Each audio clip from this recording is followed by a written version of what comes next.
যার মুখে একদিন ছিল হুঁশিয়ারির ডাক, আজ তার বাড়ির সামনে বিজেপির বিজয় বাদ্য। বীরভূমের রাজনৈতিক পালাবদলের জোরালো বার্তা।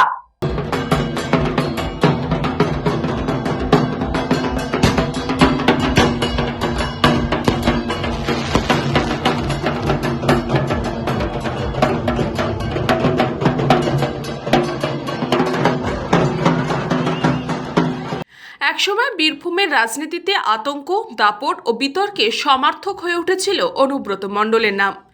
বিরোধীদের উদ্দেশ্যে তার সেই বহুল চর্চিত মন্তব্য, চরম চরম করে ঢাক বাজিয়ে দেব, রাজ্যের রাজনৈতিক অভিধানে আলাদা জায়গা করে নিয়েছিল এই শব্দই। কিন্তু সময়ের চাকা ঘুরেছে, আর সেই একই চরম চরম রবিবার যেন প্রতিধ্বনি হলো কেষ্ট মণ্ডলের বাড়ির সামনে। বিজেপির বিজয় মিছিলকে ঘিরে রবিবার বীরভূমের রাজনৈতিক আবহ ছিল উত্তপ্ত। দলীয় পতাকা, আবির, স্লোগান আর ঢাকের তালে তালে এগোতে থাকে বিজেপি কর্মী সমর্থকদের মিছিল। তবে গোটা ঘটনা কেন্দ্রবিন্দু হয়ে ওঠে অনুব্রত মণ্ডলের বাড়ির সামনে ঘটে যাওয়া দৃশ্য। অভিযোগ, বিজেপি কর্মী সমর্থকেরা অনুব্রত মণ্ডলের বাড়ির সামনে দাঁড়িয়ে জোরে জোরে ঢাক বাজাতে শুরু করেন, আর সেই ঢাকের শব্দের সঙ্গে শোনা যায় চরম চরম স্লোগান, যা কার্যত অনুব্রত মণ্ডলের পুরনো রাজনৈতিক মন্তব্যকেই তার বিরুদ্ধে ফিরিয়ে দেওয়ার বার্তা। সবচাইতে তাৎপর্যপূর্ণ বিষয়, এই ঘটনার সামনে সারিতে দেখা যায় সুমিত মণ্ডলকে। এলাকায় তিনি অনুব্রত মণ্ডলের ভাইপো হিসাবেই পরিচিত। স্থানীয়দের দাবি, সেই সুমিতেরই বিজেপি বিজয় মিছিলের অংশ নিয়ে কাকার বাড়ির সামনে ঢাক বাজান। আর এই ঘটনায় এখন বীরভূমের রাজনৈতিক অলিন্দে সবচেয়ে বড় আলোচনার বিষয়। স্থানীয় রাজনৈতিক পর্যবেক্ষকদের মতে এই ঘটনা শুধুমাত্র একটি বিজয় মিছিল নয়, এটি বীরভূমের ক্ষমতার সমীকরণ বদলের প্রকাশ্য প্রদর্শন। এই যে এলাকায় একসময় বিরোধী রাজনৈতিক কর্মীরা প্রকাশ্যে মুখ খুলতে ভয় পেতেন, সেই এলাকাতেই এখন বিজেপি কর্মীরা প্রকাশ্যে কৃষ্ণ মণ্ডলের বাড়ির সামনে দাঁড়িয়ে রাজনৈতিক কটাক্ষ সরব হচ্ছেন। দেখুন, ঢাক তো খুব একটা ভালো জিনিস, শুভ জিনিস। আমরা পুজোয়, উৎসবে, বিজয়ে সবসময় আমরা ঢাক বাজাই। তো আজকেও একটা বিজয় উৎসবই আমরা পালন করলাম এই ওয়ার্ডে।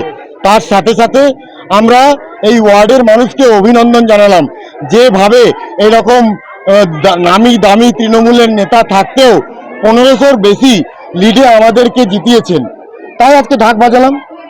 দেখুন, কে কি বলেছিলেন সেটা আমি ভুলে গেছি। আবেগের মুহূর্ত, আবেগে আমি ঢাক বাজিয়েছি।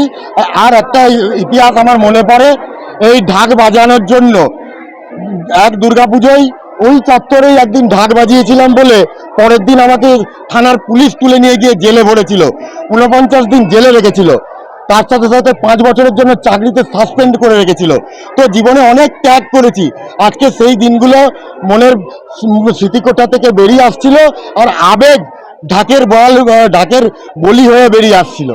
দেখুন, আমি কোনো ব্যক্তিগত কুৎসায় বিশ্বাসী নই, তবে আমি একটা কথা বলি, তৃণমূল মানেই চোর। 1, 2, 3, 4 তৃণমূলের সবাই চোর, তাই কেউ বাদ যাবে না। ব্যুরো রিপোর্ট, নিউজ পঙ্গ time. St. Augustine's Day School, Barakpur. Success for every child. Admission open session 2026 to 2027. Contact number 9007934555. JM Jewelers Ichhapur, Anandamath. আমাদের মেকিং চার্জ 3%। আমাদের লাইভ দেখুন JM Jewelers ফেসবুক পেজে প্রতিদিন রাত 7:35 আমাদের ভিডিও শেয়ার করলে পেয়ে যাবেন সোনার নাকছাবি একদম ফ্রিতে। ঠিকানা ইছাপুর, আনন্দমঠ, উত্তর 24 পরগনা। যোগাযোগ 7439131404। আমাদের অনলাইন ডেলিভারির ব্যবস্থা আছে।